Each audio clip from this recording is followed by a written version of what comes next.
Știu că încerci doar să zbori, dar crede-mă, este mult prea devreme. Îngăduie ploaia și cerul de nori, că știm mai destul, nu te teme. Știu că încerci să fii bun, dar nu poți să faci totul deodată. Începe ușor și să vezi că Iisus este drept și deșteaptă. Și mai știu că ai viața înainte, cu prieteni și clipe de vis, nu și-au rost remușcări sau regrete, căci pământul e tot paradis. Dar să facem o încercare și să zicem că ai putea să răzbești ploaia târzie, să te fii cum toți ar vrea. Lăudat în umilință, rugăciunile la zi, îți faci anii de credință, dar la urmă vei muri. Mai spuneai de o salvare, de ceva legat de cer.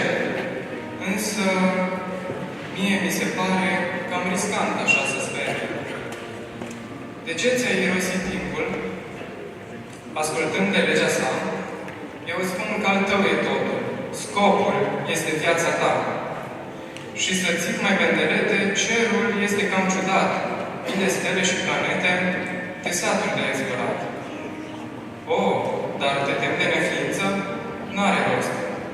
Peste câțiva ani, 1000, te trezesc eu bucuros. Spune-mi, cum îți sună asta? Nu-i așa că parcă-i grea? Mai rămâne o întrebare. A cui este vocea mea?